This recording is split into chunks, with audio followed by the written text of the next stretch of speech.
வந்திருக்கவங்க எல்லாருக்கும் நன்றி, மேடையில் இருக்கிறவங்க எல்லாருக்கும் நன்றி. ரெண்டு ரெண்டு ஹேட் ஃபர்ஸ்ட் டைம் ஆக்டராகவும் ப்ரொடியூசராகவும் நான் பண்ணியிருக்கேன். இந்த வாட்டி கொஞ்சம் கஷ்டமாக தான் இருந்துச்சு. இந்த ஸ்கிரிப்ட் எப்படி ஆரிஜினேட் ஆச்சுன்னு அங்கேருந்து வந்தால் கொஞ்சம் ஈஸியாக இருக்கும். ஷார்ட்டாக முடிச்சிடுறேன், நம்புங்க.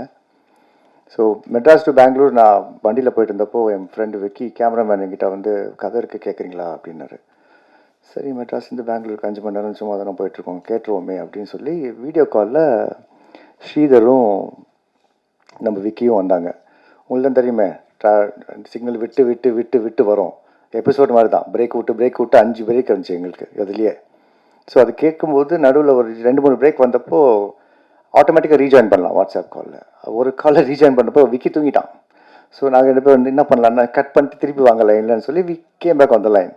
ஸோ அந்த 3 hours சொன்னது எனக்கு டைம் போனதே தெரியல. ஸோ நான் சொன்னேன், சீதா இது கண்டிப்பாக நம்ம பண்ணணும், ஏன்னா நான் தமிழில் சீரீஸ் பண்ணது இல்லை, ஸோ தெலுங்கில் தான் பண்ணியிருக்கேன். ஸோ அதை எடுத்துகிட்டு போயிட்டு வேறு விஷயமா ஹாட் ஸ்டாருக்கு நான் போயிருந்தப்போ பிரதீப் காதில் இந்த மாதிரி ஒன்று கேட்டேன், நல்லா இருக்குது அப்படின்னு. பிரதீப்க்கு ரொம்ப பிடிச்சி போய் கேட்கலாமே அப்படின்னு சொல்லி ஸ்ரீதர் வந்து சொல்லி டெவலப் பண்ண கதை தான் இது. அவர் கேட்ட உடனே பிரதீப் ஓகே பண்ணிட்டாரு. அதுக்கப்புறம் குட்டி ஓகே பண்ணார். அதுக்கப்புறமா பட்ஜெட்டிங்காக வந்து நாங்கள் வந்து பிரபுக்கிட்ட போய் உட்காந்தோம். அதில் ஃபேக்ட் என்னன்னா பாருங்கள், க்ரியேட்டிவில் சிரிக்கிறார் அவர். அது ஃபேக்ட் என்னென்னா, இந்த கதையை நானே பண்ணியிருந்தாலும் ஒரு ரெஸ்ட்ரிக்டட் அமௌண்ட்டில் தான் பண்ணியிருப்பேன். இல்லை வேறு எந்த ப்ரொடியூசர்கிட்ட அப்ரோச் பண்ணியிருந்தாலுமே அவங்க வந்து இது வந்து குழந்தைங்க இருக்காங்களே, இது முடியாது, நம்மளுக்கு வந்து சேட்டலைட் விற்காது, டிஜிட்டல் விற்காது, ஆடியன்ஸ் வர மாட்டாங்க, எஃப்எம்எஸ் போகாது, ஹிந்தியில் போகாது, கன்னடாவில் போகாதுன்னு ஒரு லைன் கொடுப்பாங்க. இல்லை அந்த ரிஸ்க்கே எனக்கு கிடையாது. ஏன்னா இந்த கதை வந்து பெருசாக பண்ணணும். அதுக்கு அந்த பிளாட்ஃபார்ம் எனக்கு கொடுத்தது ஹாட்ஸ்டாருக்கு ரொம்ப ரொம்ப ரொம்ப ரொம்ப நன்றி. ஏன்னா ஒரு எக்ஸார்பிடண்ட்டாக ஒரு நம்பரை கொண்டு போய் நான் வந்து பிரபு டேபிளில் வச்சப்போ அவர் வந்து பயங்கரமான ஆள், பட் ரீசனபிளி பயங்கரமான ஆள். ஏன்னா கேட்டது எல்லாமே கொடுத்தாரு. So thank you very much Prabhu and Kinshuk sir for being very very very generous. So நிஜமாகவே we have to applaud them, because இந்த கதை வந்து எல்லாருக்கும் போய் சேர வேண்டிய ஒரு கதை. கிஷோர் சார் சொன்ன மாதிரி எல்லாருக்கும் போய் சேர வேண்டிய ஒரு கதை. நான் இந்த கதையை கேட்டப்போ எங்கள் அப்பா எப்படி இருந்தாருன்ற சின்ன ஞாபகங்களுக்கும் எனக்கு வந்துச்சு. ஏன்னா நானும் எங்கள் அண்ணன் பண்ணாத சேட்டையே கிடையாது. சேட்டையை பண்ணி வீட்டில் பயத்தில் உட்காந்துருக்கும் போது எங்கள் அப்பா வருவார், மனுஷங்களாக போயிட்டுருக்கோம், நாங்கள் பாலாக மாறிடுவோம். இல்லை இப்படி விட்டா அப்படி போவோம், எங்கள் அண்ணன் அங்கே விட்டா எங்கள் அண்ணன் இங்கே வந்துடுவான். ஸோ இப்படியும் இருந்திருக்கு, பட் அதை பேலன்ஸ் பண்ணுறதுக்கு எங்கள் அம்மா வந்திருக்காங்க. ஸோ நான் வந்து சின்ன வயசில் என்னவா இருந்தேன்னு எக்ஸ்பீரியன்ஸ் பண்ணேன் இவங்கள பார்க்கும்போது. எங்கள் அப்பா எப்படி இருந்தார், ஸ்ட்ரிக்டாக இருந்தார், பட் ரீசனபிளாக இருந்தார். தப்பு பண்ணால் அடிக்க தான் செய்வாங்க. இப்போ ஸ்கேல் எடுத்தாலே நம்ம பயப்படுறோம். ஸோ அப்படி தான் இந்த ஸ்கிரிப்ட் ஆரிஜினேட் ஆச்சு.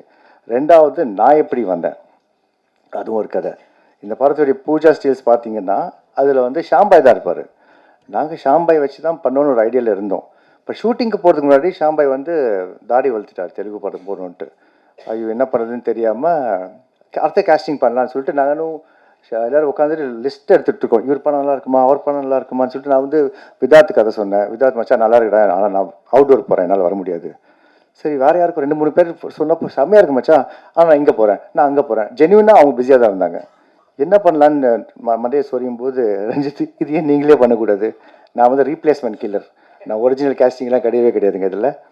ஸோ அவர் சொன்னப்போ நான் சொன்னேன், என்னங்க ஓடிடிக்கு முதல் வாட்டி பண்ணுறோம், இன்னும் கொஞ்சம் கொஞ்சம் அப்படி இம்பார்ட்டண்ட்டாக அப்பாவா பண்ணட்டுமா அந்த ஆசை இருந்துச்சு. ஆனால் கிஷோர் சார் இருக்காது, அந்த ஆசைலாம் படக்கூடாது, ஏன்னா அவர் வந்து ஜீனியஸ்.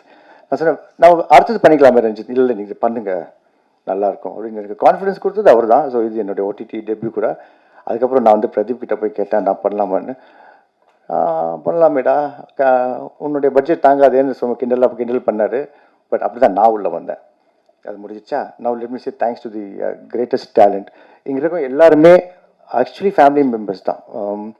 ரஞ்சித் எனக்கு 7 இயர்ஸாக தெரியும். தீதும் நன்றும் படம் பார்த்துட்டு நாங்கள் அந்த படத்தை எடுத்து பல டிஸ்ட்ரிபியூட்டர்ஸ் போய் பார்த்து இந்த படம் ரிலீஸ் பண்ணுங்கள் நல்லாயிருக்கும்னு சொல்லி சம்மந்தமே இல்லாமல் நான் உள்ளே வந்தேன். ஏன்னா எனக்கு சார்ல்ஸ் ரொம்ப ஃப்ரெண்டு. ஸோ நானும் சார்ல்ஸ் ரஞ்சித்து தீதும் நன்றும் படம் எடுத்துக்கிட்டு பல டிஸ்ட்ரிபியூட்டர்ஸை போய் பார்த்தோம். இது பாருங்கள் ரிலீஸ் பண்ணுங்கன்னு. பெருசாக யாரும் அக்செப்ட் பண்ணல. ஸோ நாங்கள் அந்த படத்தை ரிலீஸ் பண்ணிட்டோம். அன்னிலேருந்து எனக்கு ரஞ்சித் ஃப்ரெண்டு. இந்த கதை வந்தப்போ நான் ஃபஸ்ட்டு சூஸ் பண்ணது ரஞ்சித்தை தான். ஸோ அதை கேட்டு பண்ணுறதுக்கு ரொம்ப நன்றி ஐயா. நெக்ஸ்ட் வந்து ஃபேமிலியாக சொல்லணுன்னா, நெக்ஸ்ட் வந்து டேஞ்சர் மணி. கழுகு படத்துலேருந்து கழுகுல ஃபைட்டராக இருந்தான். எனக்கு ரொம்ப செம்மையாக கனெக்ட் ஆகிடுச்சு. ஸோ கழுகு படத்துலேருந்து என் கூடயே இருந்ததால் என்னுடைய நான் நிறைய எல்லா சீரியஸ்க்கும் அவர் தான் ஃபைட் மாஸ்டர். ஸோ நான் அடுத்த பண்ணுற படத்துக்கும் அவன் தான் fight master. So that's family member number 2. Next comes கனி. கனி வந்து எனக்கு 2019 தெரியும். அவங்களோட ஃபேமிலியில் எல்லா கூடயும் ஒர்க் பண்ணியாச்சு. திரு வந்து என்னுடைய ஜான்சி டைரக்ட் பண்ணார். விஜய் வந்து கட்டுறது கழுவு படம் பண்ணிச்சு. ரஞ்சினி வந்து அந்த படத்துக்கு காஸ்டியூம் டிசைனர். கனி வந்து இந்த படத்தில் பண்ணியாச்சு. யாரை விட்டேன்னா ஃபெரோஸ் வந்து ஃபெரோஸ்க்கு பண்டிகை பண்ணார். ஸோ ஃபேமிலி மெம்பர்ஸ் எல்லாரையும் கவர் பண்ணியாச்சு. நான் பண்ணாதது தேசிங்க்கும் அகத்தியன் சாருக்கு மட்டும்தான். So they are my family. And then comes family member Kevin. Again எனக்கு 2019 பழக்கம். ஸோ எல்லாருமே are my family members. So thank you Kevin for brilliant editing. And um சும்மா சொல்லக்கூடாதுங்க. அவர் வந்து எங்கள் ரைட் நம்ம ஸ்ரீதர் வந்து யார் சினிமாட்டோகிராஃபி பண்ணலான்னு சொன்னப்போ எனக்கு வந்து ஒரு வீடியோ காமிச்சார். அந்த பிச்சைக்காரன் 2 வீடியோ. அதை பார்த்த உடனே அவர் பட்ஜெட் தாங்குமான்னு எங்களுக்கு தெரியும்னு சொல்லி அப்ரோச் பண்ணோம். இல்லை நான் பண்ணுறேன் சார்னாரு. அண்ட் எவ்ரி ஃப்ரேம் பியூட்டிஃபுல்லாக இருந்துச்சு. So thank you Om. அண்ட் என் தலைவன் யுவன் சங்கர் ராஜா. அவர் இல்லாமல் என்னால் படமோ வெப் சீரிஸோ எதுவுமே பண்ண முடியாது. இது பண்ணி முடிச்சுட்டு நான் சொன்னேன்ப்பா ஒரு சீரீஸ் பண்ணலான் இருக்கேன். அப்படியா, ஓகே. அவர் ஃபோன் பார்த்துட்டு இருக்கார். ஓகே அதுக்கு நீ தான் மியூசிக் பண்ணும். எப்போ நான் சொன்னேன், இல்லை நான் இப்போ ஷூட்டிங் போகிறேன், நான் மார்ச் வரைக்கும் இருக்க மாட்டேன், நான் ஆகஸ்ட்டில் வந்துக்கிறேன் உங்ககிட்ட அப்படின்னு சொல்லி, ஆகஸ்ட்னா பண்ணலாமே அப்படின்னாரு. So Yuvan game with picture. இதில் 3 சாங் இருக்குது. பார்த்தவங்க எல்லோரும் கேட்டிருப்பீங்க. நாங்கள் ஒரு பாட்டு ரிலீஸ் பண்ணிட்டோம், 2 பாட்டு ரிலீஸ் பண்ணிடுறோம். அண்ட் பர்ஃபார்மன்ஸஸ் பொறுத்தவரையில் என்னுடைய டாப் 3 ஸ்டார்ஸ் வந்து சர்ப்ரைஸ் எலிமெண்ட் வந்து கனி தான். வேறு லெவலுக்கு நடிச்சிருந்தாங்க. ஸோ இம்பாசிபிளாக இருந்துச்சு. நான் பார்த்தோன்னே ஃபோன் பண்ணி, கனி நீங்கள் சூப்பராக பண்ணியிருந்தோடனே ப்ராங்க் பண்ணாதீங்க கிருஷ்ணா, நாங்கள் இது நீங்கள்லாம் பார்த்தீங்க, நான் ப்ராங்காக பண்ணேன். Thank you Kani for being a part of the show. And then my 2 குட்டீஸ். நான் 5 பண்ண சேட்டையில் டபுள் டைம் சேட்டை பண்ணாங்க. ஆனால் சின்சியராக ஒர்க் பண்ணாங்க. நாங்களாம் 6 மணிக்கு ஒரு அம்பாசிடர் வரோம், 8-10 பேரை ஏற்றி விட்டுட்டு ஸ்பாட்டுக்கு போயிடுவோம். அங்கே இஷ்டத்துக்கு சாப்பிட்றது, இஷ்டத்துக்கு விளையாடுறது, எப்பயாவது ஒரு ஷார்ட் கொடுக்குறது. அப்படி தான் மணி சார் எங்களே ட்ரீட் பண்ணார். ஆனால் இந்த வயசில் இவ்வளோ ப்ரொஃபஷ்னலாக டைமுக்கு வந்து ஷார்ட்டை கொடுத்து, அதுவும் நைட்டு. நான்லாம் நைட் ஷூட்லாம் மணி சார் இருக்கும்போது 12 மணிக்கு தூங்கிடுவேன். நாங்கள் ஒரு 5 பேர் தூங்கிடுவோம் 12 மணிக்கு. ஸோ அது மாதிரிலாம் இல்லாமல் சின்சியராக உட்காந்து பர்ஃபார்ம் பண்ணி ப்ரொடக்ஷனுக்கு ஹெல்ப்ஃபுல்லாக இருந்தது. Iyal Sakthi, thank you. And Remi again family member. அறிந்து மரியாமலும் பட்டியல் அங்கேருந்து எங்களோட ஃபேமிலியில் இருந்திருக்காரு. அதுக்கப்புறம் டாக்கிங் டைம்ஸ்க்கு எல்லாம் படம் அவர் தான் பண்ணார். ஸோ நான் ஃபஸ்ட் டைம் தமிழில் பண்ணுறதால இவர் வந்திருக்காரு. இவர் கண்டினியூஸாக எங்க கூட இருப்பார். So thank you for working with us தலைவா. And last but not the least Kishore sir. நான் இன்டர்வியூவில் கேட்பாங்க கிஷோர் சார் பற்றி சொல்லுங்கள், அவருடைய பர்ஃபார்மன்ஸ் பற்றி. நான் சொல்கிற ஒரே விஷயம் தான், I am not qualified enough to talk about great performances. அதனால் நான் பேசவே மாட்டேன். நீங்கள் பாருங்கள். Thank you so much sir for being a part of a show. யாராவது விட்டேன்னா சார்? அண்ட் இவர் எல்லாருடைய அசிஸ்டன்ட் டைரக்டர்ஸும் ஏற்றிட்டாரு. அவருக்கு எல்லோரும் ஏற்றிட்டாங்க. எங்கிட்ட ஒரு டீம் இருக்குது சார். ஜெய் சார் அங்கே இருக்காரு. Jai sir, thank you very much. And அவருடைய சன் மதன் தான் எங்களுடைய இபி. அவர் யூரோப் போயிருக்காரு.